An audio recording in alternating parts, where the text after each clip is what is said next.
Hi, welcome everyone.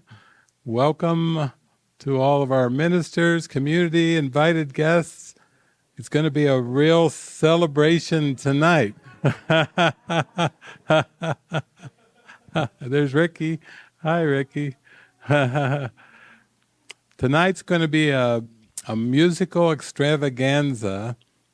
You're going to hear some just amazing music. It's going to be a huge collaboration, which we've had for many, many years. We've had the collaborations, and when I saw this movie, it's called The Greatest Night in Pop. That is the name of the movie. It's a documentary, The Greatest Night in Pop. Just came out. It's actually on Netflix too.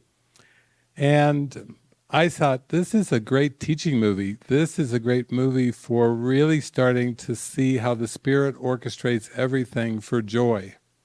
And so the premise of the movie, you'll see 47 of the most legendary, greatest singers in the United States. Remember, this is like mid-80s. This is around 1985. So you're going to see, Kim Carnes, and you're going to see all the people, Lionel Richie and Michael Jackson, and all the ones that were really hot, Bruce Springsteen, the Boss, and all that. Plus, you're going to see some legendary performers that, like Bob Dylan, Smokey Robinson. Some of you might remember Smokey Robinson was with a group called The Miracles. Smokey Robinson and The Miracles from way back. Diana Ross. I mean, we're going to see 47 of the greatest singers in history coming together in one room on one long, long night. And Quincy Jones, probably one of the greatest producers in history, he's going to be part of the orchestrator, the kind of the orchestra leader, with telling a technician to put a sign up before they get there, leave your egos at the door. You imagine telling Cyndi Lauper, leave your ego at the door. It's just an amazing situation, because I feel like this movie, Jesus can really use it to show us insights how to really get into the joy of the miracle. Because these musicians are already into their calling. They're already into the joy, And these musicians, a lot of them got called. Dionne Warwick, she's like, I don't know what Quincy's even doing there, but I'm on tour. I'm down in Vegas, and he's calling me up. I'll come up for one night. I don't even know what it is, but I'll come because it's Quincy. If Quincy asks me, I'll be there. And then you have Bruce Springsteen's doing a whole tour across the United States, born in the USA, and then he's flying in there, coming off of a huge tour, so his voice is a little crackly, but Willie Nelson's showing up, and then they start pairing up people based on their vocal range. So we have people like Dionne Warwick and Willie Nelson paired together, and you get all these amazing pairings, and you get to see people who are showing up for a purpose and a cause, and they are going to give it their all, and they have to face all of their judgments and all of the testiness as the night goes on. It starts in an evening, and then it rolls on all the way through the night for them to make this recording. This is an era, 1985, I think it was Bob Geldof had just done Band-Aid, which was basically a group of performers, and it's a very similar thing to raise money for Africa, because there was literally tens of thousands of children dying during these huge droughts, and this one is called. It's just a theme of raising money for the dying children in Ethiopia, and they will come together, and there's all kinds of nuances. So I will make comments throughout the movie just about collaboration, just about guidance, just about how the miracle works in action, where if the ego gets in there, you have to step aside from it in order to let the miracle come through you. The miracle cannot come through in any sense of doubt or fear, any sense of inferiority and superiority. And that's why I think Quincy said, put the sign up on the wall, leave your ego at the door, leave the egos at the door, because this is for him to pull off this thing and get everything he needs to produce a record to help the children in Africa. He knew he really had to kind of keep things on track. But with 47 of the greatest stars in American history from this era, they were the top names for sure, then basically there's going to be a lot of obstacles that they're going to have to face. So I thought it would be just a great evening of celebration. So I think what we'll do, we've got some songs queued up. I thought, let's listen to a few songs from the era and from that time, just to get in the mood. So this is the warm-up band songs. So it's like you're at a concert, and we're going to go through the warm-up band songs first, and then we'll move into the movie, and I will bring in the commentary as we come into the movie. And then stay there through the credits, because then we're going to have the full song at the end. Some of you know it, We Are the World. The full song at the end after the credits roll. And then I have a final song that Jesus told me this morning, don't forget this, you've got to put this in your queue. I said, okay, we will have a great extravaganza. So I see Diana there from Mexico City, your voice, she's been a voice teacher, a singer. Ricky's here with us. We have some musicians, we have ministers, we have people that are staying up in the wee hours over in Europe. I see Irma there. I had my friends too from Latvia, right next to. There they are. They're thrilled, and they're wow, that's amazing. Edwards and his wife, and she's a music teacher too. He's like, she's a music teacher. She's gonna love this. So yes. So, and we have my friend here from Germany via Africa. Where is Jackson? There's Jackson. So that's beautiful. That's beautiful synchronicity. Michael Jackson plays a big part in this movie too. So here's Jackson. So without any more delay, we're going to go right into our songs first, and then we're going to go right into the movie. And there's Bruce, too, from Salt Lake City. I just talked to Bruce a little while ago. Oldies but goodies. We're all connected, yes. Nani's there. She's got her love goggles on. Nani she was just going into a deep meditation and silence, and she broke that for us just to have a burst of joy here. And we'll send you off into the silence. That's beautiful. Okay, let's have some music to start up and get in the mood. So this is like a key in the miracle. You can see they weren't really sure who was going to write the song, and Stevie wasn't answering and coming back. So basically it was Michael and Lionel.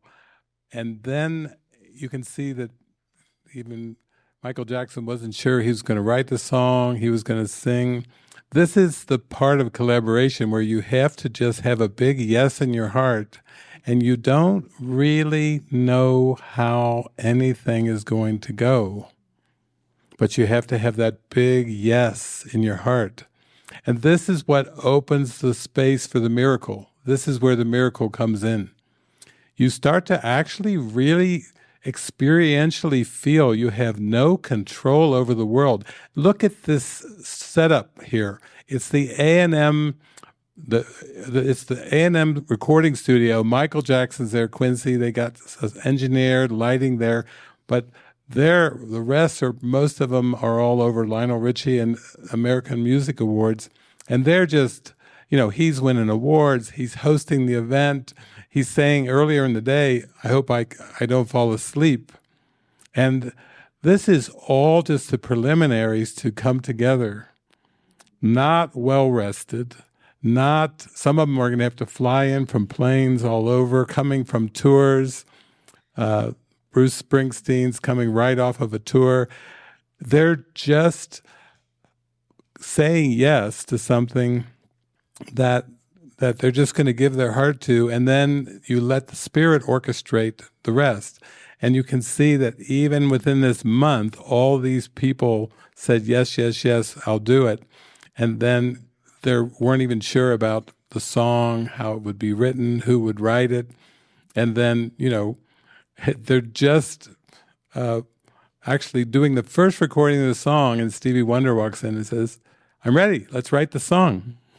And you can see he's just jumping in, but he is all orchestrated by the Spirit. Literally the Spirit orchestrates the whole thing. Everybody plays their part perfectly. When Helen Schuckman, before she received A Course in Miracles, she received the instruction, people are being called from all over to take their part in a prearranged plan for the celestial speed up. That's what a research psychologist was told. People are being called from all over to accept their part, in a pre-arranged plan. Notice the pre-arranged. The script is written. This is all just orchestrated by the Spirit. Pre-arranged plan for the celestial speed up. So from the human perspective, it seems like you've got to walk right through it. You've got to walk into something. And for most artists, they like to practice, rehearse, and prepare. But these artists are coming together. The song has just come together, and they've had no rehearsal time whatsoever. And they're all just being thrown together. It's going to be about 47 of them into the A&M recording studio with no practice. And really, some of them, like Dionne Warwick, all she was told is, come here to Los Angeles. She wasn't even told what it was about, but she's like, okay, I'll go. Smokey Robinson, okay, hey, if it's Lionel, he's my buddy, I'll go. And that's so much of what the miracle is. We know, we've experienced that in our lives. We just show up and we have the willingness, and we really, really, really have to let go because we don't know the outcome. And that's what Jesus is really teaching us. He's basically saying, you cannot know the outcome which is best. Don't put your mind into the outcomes. Don't put your mind into the effects. What about all the practical things? Well, one thing in this world is finances. These 47 superstars are coming they're getting nothing from this. This is entirely voluntary. They're just showing up, entirely voluntary. The lighting guy, the cameraman, everything is entirely voluntary. They get a little cassette recording very shortly before they're to go into this scene, this setting, and so they have a little bit of an idea about it. But now is where we really get to see the close-up things of how the miracle really works.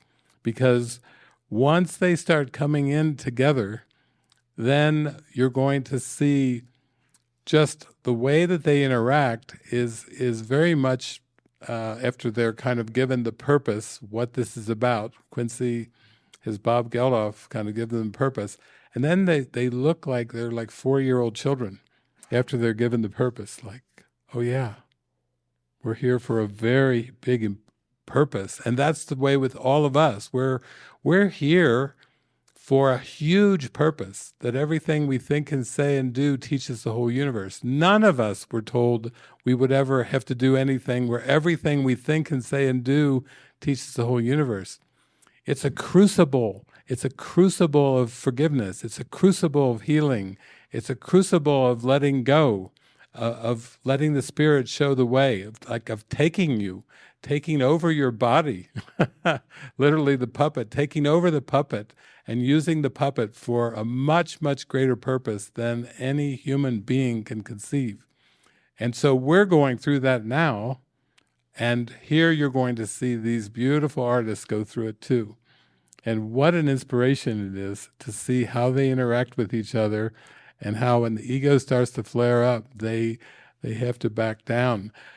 Also, there's musical artists I've followed. I've listened to tens of thousands of hours of the people on this in this movie that are going to be in this room, and yet when you see them together, when the ego starts to come up, you can really sense the ones that have the presence of God in them because of their laughter, because of their lightness, because even in this situation where you have 47 people coming together, they are so tuned into the Spirit. You know, you'll get to see them. I'm not going to mention names because you're going to get to see them close up when they all come together and see the presence of God shining through their eyes and shining through their laughter. Oh, here we go. We're getting close to the point when they all have to come into the same room at the same time. And remember, they're not doing it on a full day's sleep, a full night's sleep. They've just been flying, coming from different parts of the country. They've been at the American Music Awards, dancing, singing, speaking, doing all these things. They're going to come together in this room all together, having spent the whole day doing other things, not just resting up. So it's not, you could say in the world sense, ideal conditions even. This is what makes it so spectacular. The miracle is about stepping aside and letting it come through you, even if you judge based on past learning that these are not ideal conditions. Far, far from ideal conditions. That's when you really can feel the presence of God coming through and the love just bursting through. Okay, here we go. So you see it's 11:32 at night. Imagine yourself going into this. 11:32, Bob Geldof has just given the purpose, and that's synonymous kind of with the Course in Miracles, the text section where Jesus calls it setting the goal. He says, you have to set the goal first, for everything will come from the goal that you set. And the purpose of setting the goal out front is to perceive everyone playing their part perfectly, regardless of what's happening. You then have a trust that something greater than a person or persons is there and is going to carry the whole thing along. So you could see how solemn their faces were. You could see Michael Jackson. It was just a moment of prayer, a moment of meditation, a moment of, why am I here? What is this for? What is this really for? That's the most obscure thing in this world, because everything's about outcomes.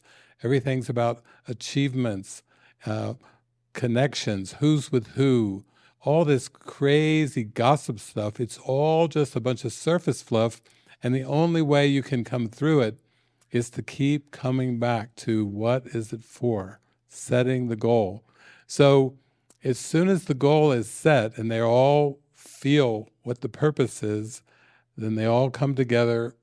He has them sing the chorus that they're all going to be singing together, and then he begins with the instructions. But if you look at the clock there, it's like 11:31, 11:32. It's just the beginning of what will be an entire night of coming together to collaborate on one song, an entire night. And they haven't been resting all day. They've been doing all the things they're doing. So they're just coming together, and they really have to bring their focus, their attention together.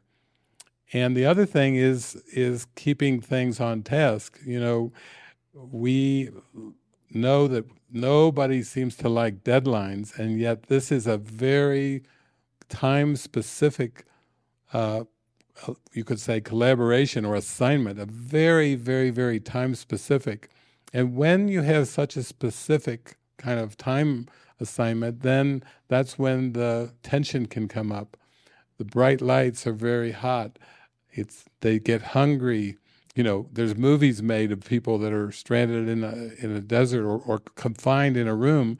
These are people that are very accomplished at what they do, and yet they have to pray. They have to concentrate.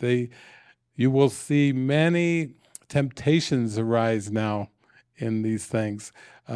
One legend will come up with an idea that he thinks this is necessary for the song, and there are others in the room who are just like, what? How are we going to do that? We don't know Swahili. You can imagine, and yet who's going to, it was Stevie Wonder who's bringing it up, who's going to say no to Stevie Wonder? You know, these are the kind of things you have to, we're dealing with it in community. You're here for forgiveness, and you feel there's different opinions and different opposing goals that come up, and there's one goal that Jesus has, which is the miracle and forgiveness, and all other goals have to be laid aside. All sense of pride, all sense of fame, all sense of any kind of recognition, all kind of sense of having your own will. That's what this world is the belief you can have a will apart from God. This is a world of idols, and every single identity is part of that idolatry of denying God. And so you see in this room, just with the musicians, this is them coming together just to record one song, the parts for one song. It's going to be, I think this is a great teaching movie. I'm looking forward to spending these next hours with you to look at the nuances of how to choose the miracle in the face of the temptation to try to do something, make a decision on your own, make an autonomous decision.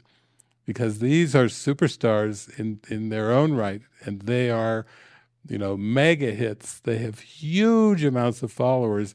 They aren't really looking for much from the world other than to stay on top, stay famous, stay successful.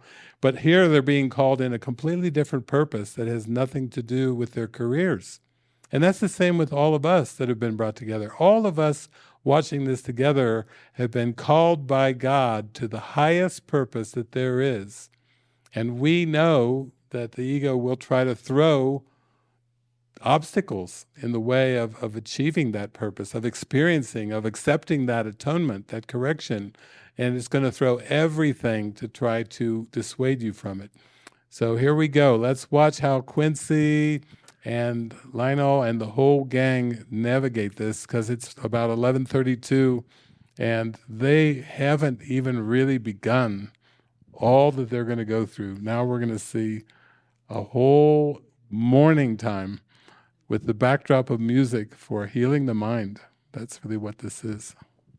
So you can see, if Quincy's giving the instruction, if it's out of your range, just stop singing.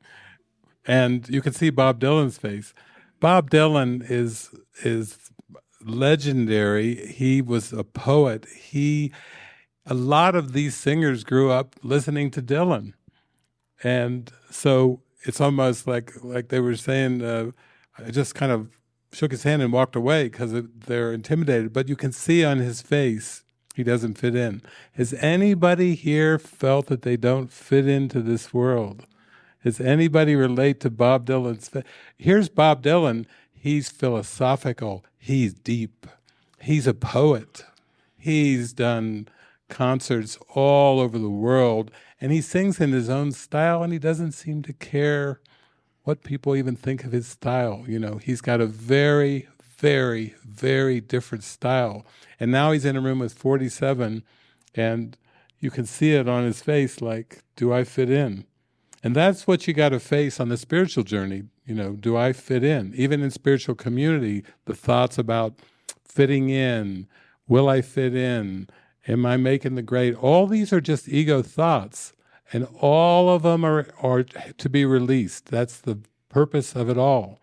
If you move your body seemingly to another location and you still have these thoughts, then your mind goes with you wherever you go. And you can see with Dylan initially, he just is feeling a bit inadequate and uncomfortable. And of course, here they've zoomed in on his face to show us all right up close Bob Dylan's insecurity.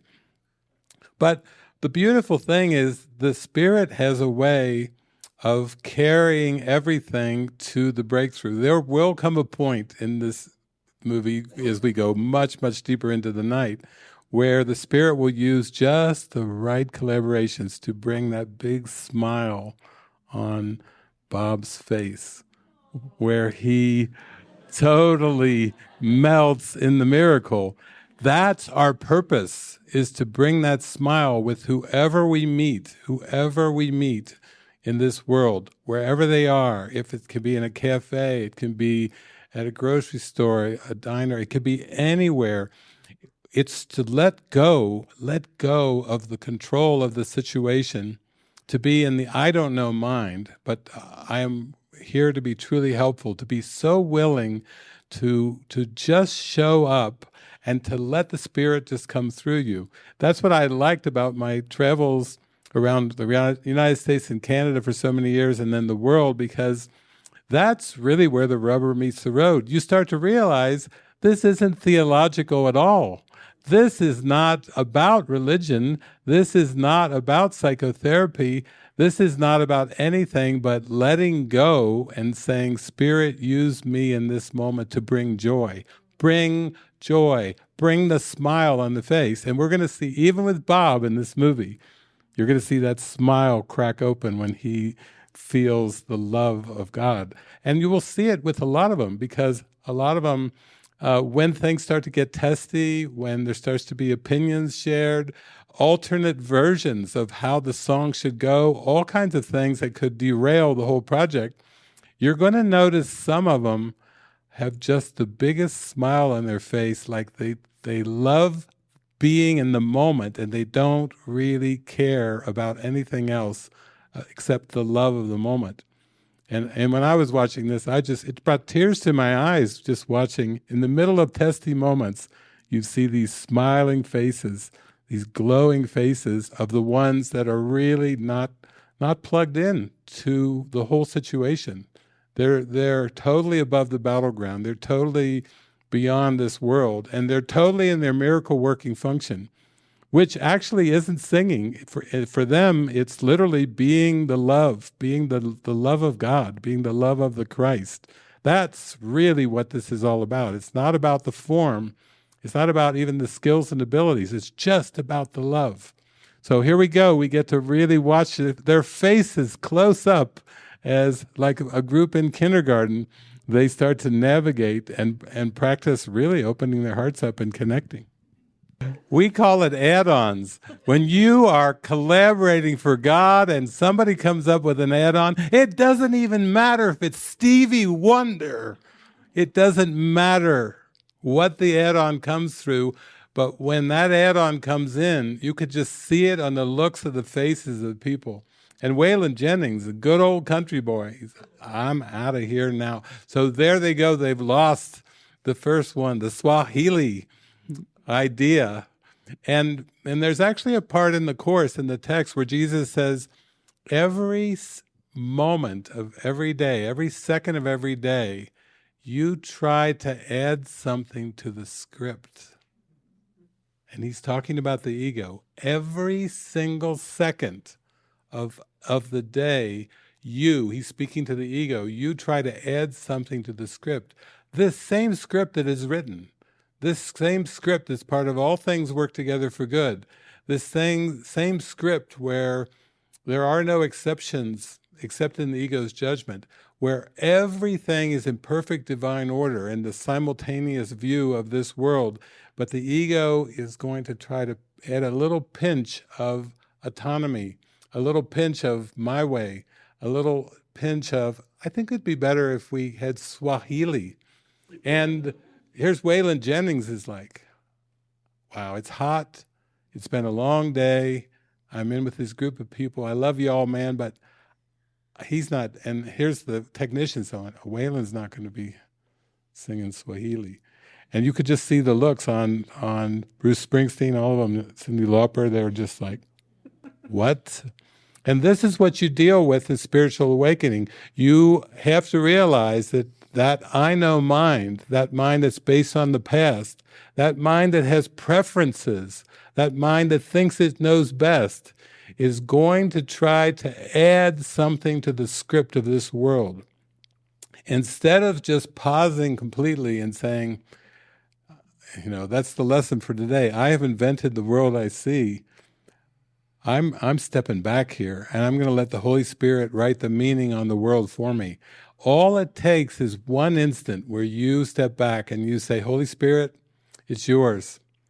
You know the way here, but I cannot continue to try to wreck this whole script. I cannot add to it. So here we go, where Lionel Richie's just said he's got to put out all the fires, he's got to make sure nothing derails, and then you saw the look on Lionel Richie's face when it was like Swahili, when he started singing Swahili, like, oh no. Now, that's Stevie Wonder. Who's going to tell Stevie Wonder?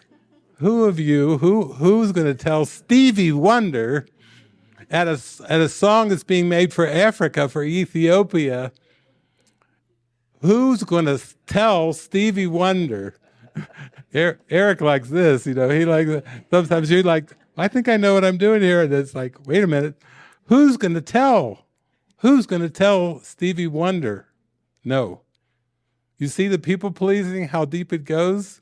Who's going to be in that whole group of 47, 48, now they're down, they lost Waylon. Who's left to tell him? Let's just wait and see how the Holy Spirit's going to pull this one out. So the Holy Spirit uses the music in the middle of the musicians to pull them out of it. Because they looked like they were going down there. They looked like they were going down. And then it's just this paying tribute. That's what Quincy was doing, paying gratitude to the man who had the original idea. Like, they need help. We need to do something. Paying gratitude to him, and then spontaneous song erupts. And you see them all totally in absolute joy just from that.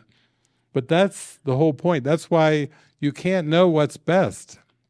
That's why Jesus says in lesson 24, in no situation do you perceive your own best interest. He doesn't say in some situations. He says in none, zero. In no situation do you perceive your own best interest.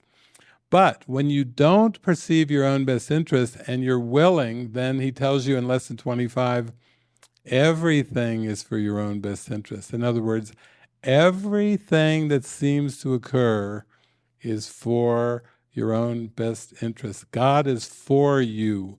God is standing for the real you. The ego picks apart the situations and says, I don't like this, I don't like that, I prefer this, I prefer that.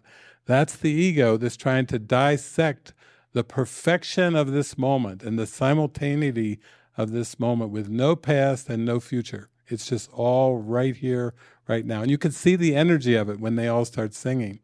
So that was the first little hump that they had to get over, but there are many more, many more. You have these fine-tuned, the greatest musicians, the best ears, and there's Stephen Perry from Journey going, no, there's some extra noise, there's something going on there.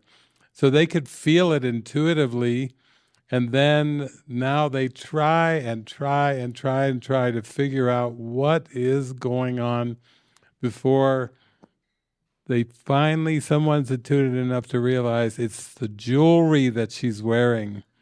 She's got so much jewelry on that it's making all this interference noise. So it just shows you, even when you're there, you have to have such patience, because they sensed something was off, but they didn't know what it was. And it took a combined effort to find out so they could move on and record this part and move on to the next one. Beautiful. So thank you all for participating in this heart-opening experience. Wow. It's been a joy to be with you, and thank you. Thank you for being here with us. It's been a joy.